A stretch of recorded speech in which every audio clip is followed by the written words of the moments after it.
Здравейте, днес ще ви покажа как да работите с тази програма Everest Corporate Edition. Това е програма, която определя компютърът, каква ни е дънната платка, операционната система, сървърът, дисплея. Ето, както виждате, всичко може да ни каже тази програма. Моят компютър не е съвместима с Everest Home Edition. Не знам и аз защо. Мисля, че компютърът не е съвместим с тази програма. Ето, като я отворя тази, ми излиза да се прехвърля към Corporate Edition.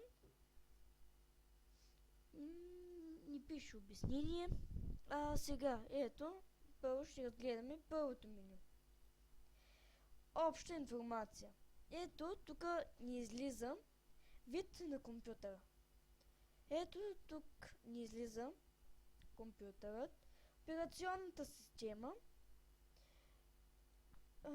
Това тук ни излиза Internet Explorer. Аз не го използвам. Това не го знам за какво е. Това компютъра ни как се казва. Това е домейна. Пак ни излиза. Дата и време. Това е, мисля, това е кога последно е работен с този компютър. Сега, ето, времето. Дънна платка. Ето, тип на централния процесор ни излиза VX 300 МГц. Дънната платка е неизвестна. Чипсета на дънната платка пак е неизвестна.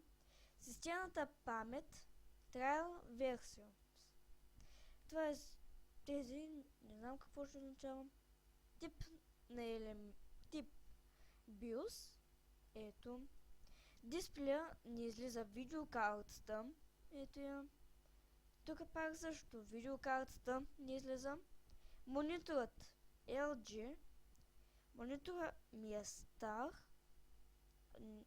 Също. Мултимедиа. Тук ми излизат двете тон колонки, които съм си включил. Съхранение на данните. ID контролера. Ето контрол за памет. Ето оптичното устройство. Състояние на смарт. Смарт умен, състояние на умност. Добре, окей. Разделят C. Дето колко мегабайта свободно имаме, колко ни е общо. В C-то и аз не знам защо нищо не излиза. Общия ни размер, пак нищо не излиза. Ето, включил съм си клавиатура, StanBoard, PC2 keyboard и мишка, hit. Ако я сменим, то ще излиза съвсем друго. Мрежата, основен IP адрес е неизвестен, не го знаем какъв е. Нищо не излиза. Основен MAC адрес. Ето мрежовата ни карта, ето я. Принтери, факс. Също, аз нищо не съм се включил, но ми излиза пак, че съм се включил принтер и не знам. USB 2, ето го. Какво е включено? В USB 2 какво е включено? Това ми са пак тон колонките. Звука. USB устройството. Generic USB. Това не знам какво е. Мисля, че ми е... Ако сега ще включам слушалките и би трябвало да ми излезе още едно периферно устройство, но нищо не излиза, защото слушалките ми са оригинални наслоени за телефон и мисля, че не са съвместими с компютър, а пак работи. производител на Dim Bills. Ето версията. Ето тук всичкото ми излиза. Версията на кутията. Производителя на кутията. Сериен номер на кутията. Ето. Без тези две. Не знам защо ми излиза. Но защото не съм на оригиналната. Сега ще отворим дъната платка. Ето процесор. Излиза ни чип на процесора. Набор. Тези мисля, че от 9 паки бяха излезнали. Ето дъната платка. ID-то на дъната платка. Паметта. Ето физическата ми памет. Паметта.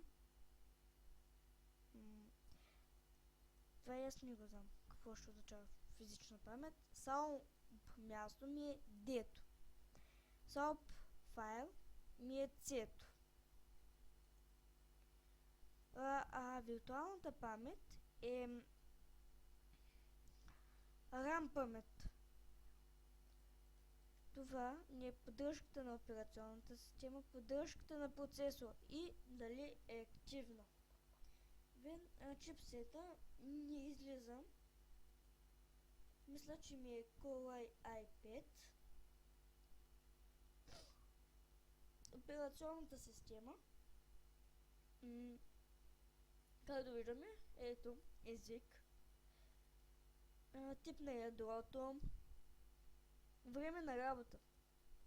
3 часа, 27 минути и 50 секунди. Толкова време ми е работил компютърът. Име на потребителя, ето и компютър, как се казва. ПК. Ето функциите. Така. Ето. Вие си ги прочетете. Процесорите. Тук. Java-та. Steam аккаунта. Това ми са системните драйвери, които са много.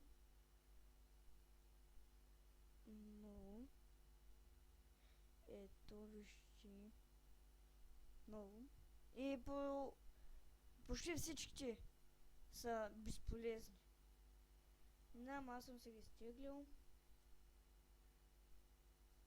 Сървъра, безопасност, дисплея, ето графичен процесор, за състояние така, видеорежим, това нищо не излиза, не мога да...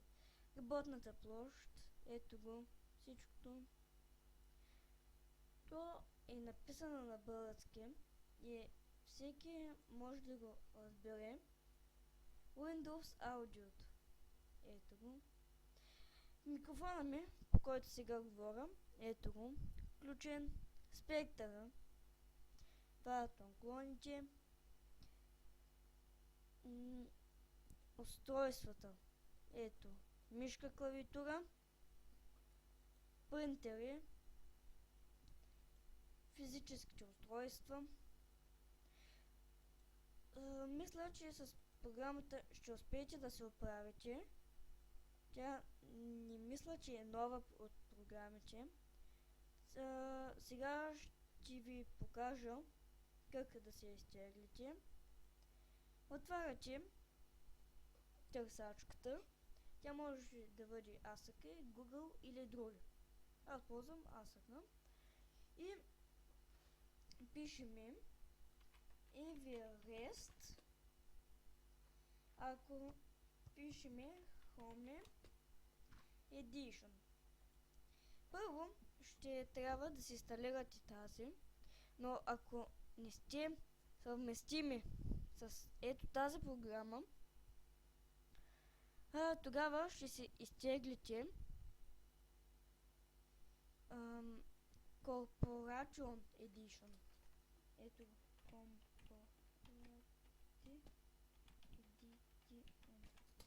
Ако го напишете грешно, то ви го поправя. Corporate Edition. Ето го. Вие го виждате, аз грешно го написах. И цъкате това.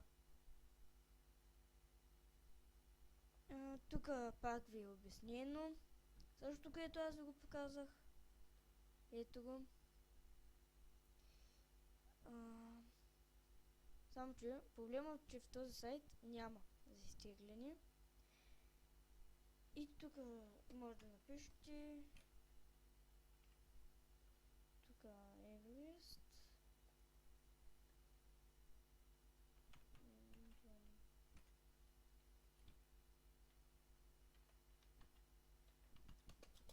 Грешно го написах. Много съм зле по английски. Ето го. Това е сайта, от който се изтеглих. Може да го видите. Ето го IP-то. Да се го запишете на листче. Ето, това е на Home Edition. Ето го IP-то на сайта. Ето тук си го изписвам. Показах ви какво представлява това, тази програма, за какво се използва. Моля ви се, абонирайте се за моя YouTube канал. Ще качвам още такива клипчета. И ако видеото ви е харесало и ви е било полезно, дайте му палец нагоре и довиждане от мен.